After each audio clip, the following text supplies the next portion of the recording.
Приветствую вас, друзья! Я Алевтина Стручкова, продюсер Московского фестиваля искусств «Арт-Маяк». Приглашаю вас насладиться отрывками из воспоминаний Александра Вертинского в обрамлении вальсов Фрица Крейслера в исполнении московских актеров и музыкантов.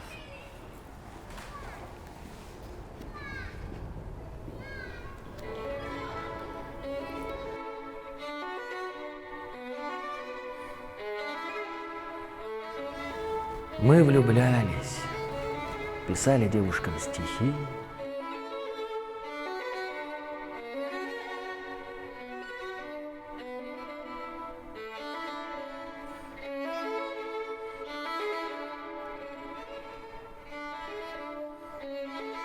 Ломались перед ними, играя то в Дарянов Греев, то в лейтенантов Гланов по Кнуту Гамсуну.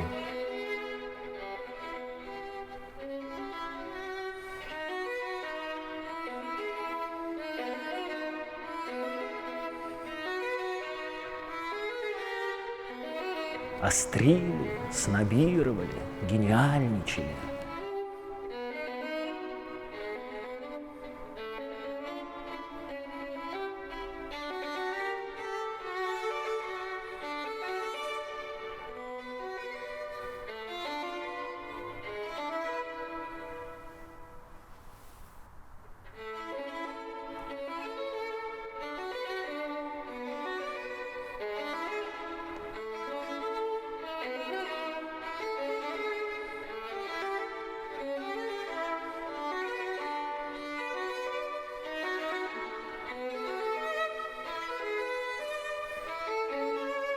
И кружили их юные провинциальные головки.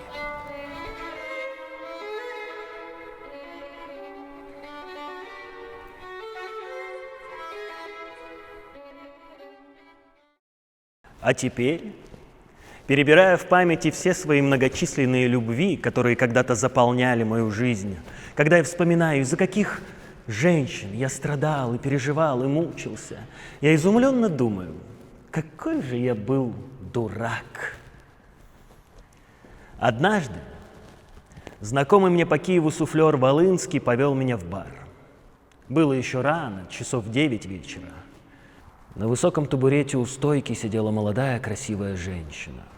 «Познакомьтесь», — сказал он, — «Валентина Санина». На меня медленно глянули безмятежно спокойные огромные голубые глаза с длинными ресницами. И узкая, редкой красоты рука с длинными пальцами протянулась ко мне. Она была очень эффектная, эта женщина. Ее голова была точно в тяжелой золотой короне. У нее были чуть раскосые скулы, красиво изогнутый, немножко иронический рот. Кроме того, она еще была очень похожа на пушистую ангорскую кошку.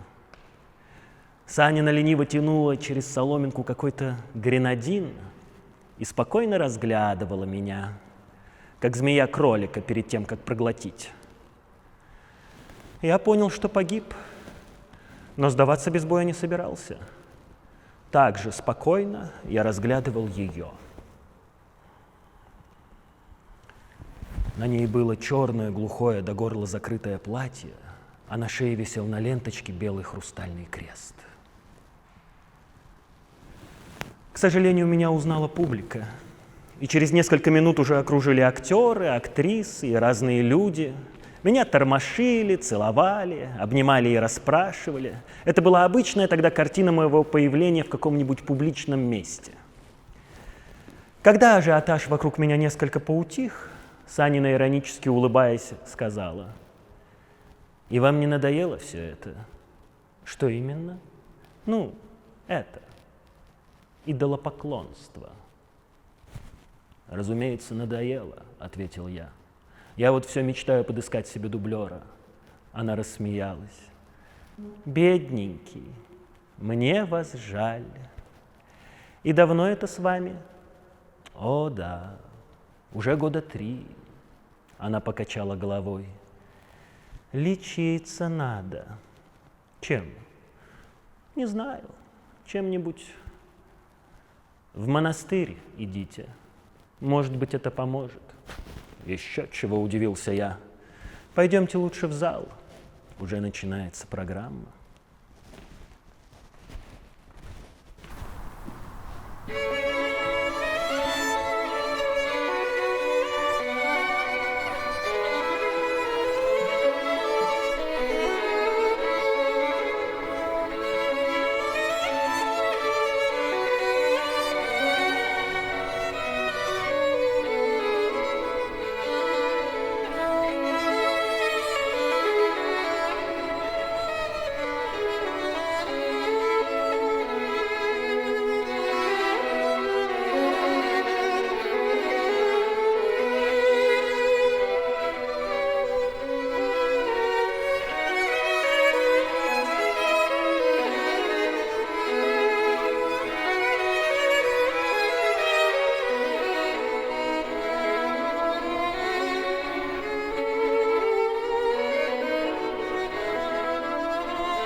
Признаюсь, много пудов соли скормили мне по чайной ложечке столь нежно вспоминаемые мной женщины. Я пел концерты, ухаживал за Валентиной. Она была то резка со мной, то очень ласкова. И после дикой ссоры вдруг сама приходила ко мне просить прощения. «С чего это вы?» – подозрительно осведомлялся я. «Такую кротость на себя напустили».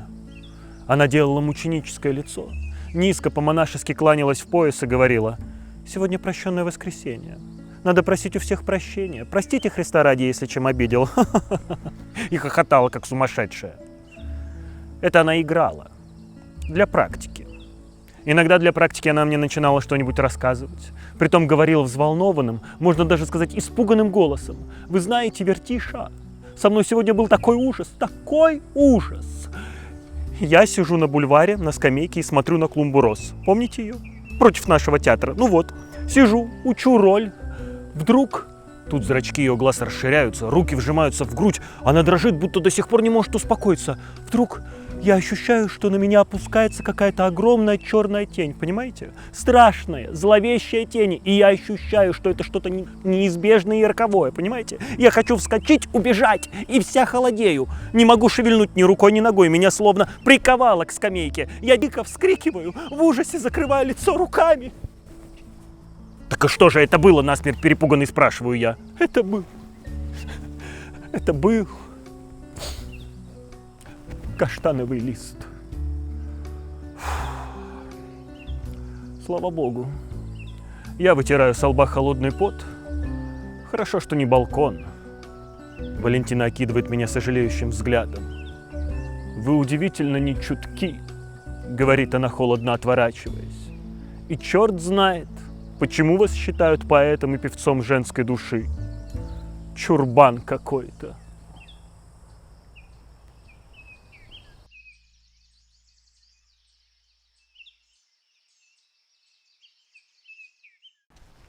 Помню, я был влюблен в одну девушку-медичку. Звали ее Кэт. Она была стройная, зеленоглазая, и брови ее были похожи на крылья ласточки. Долго продолжался наш поэтический платонический роман. Потом как-то оборвался сам собой.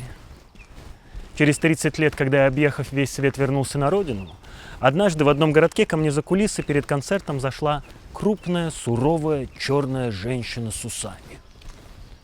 «Вы меня не помните?» – спросила она.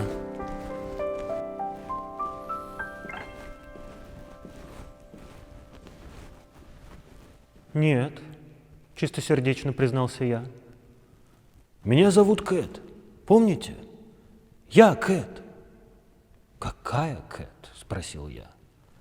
Дама вынула из сумочки мою маленькую моментальную уличную фотографию тех времен в широкополой испанской шляпе, где было написано: «Черные ласточки, зеленоглазый Кэт от ее вечного раба». Я вспомнил, и мне стало бесконечно грустно. «Я главный хирург местного госпиталя», — с достоинством сказала она. И я представил себе, как она кромсает человеческое тело. «Зачем вы пришли сюда?» — спросил я. «Вы бы навеки оставались у меня в сердце черной ласточкой. А теперь? Вы убили черную ласточку моей юности навсегда». Да, у женщин не всегда хватает ума и такта в таких вещах.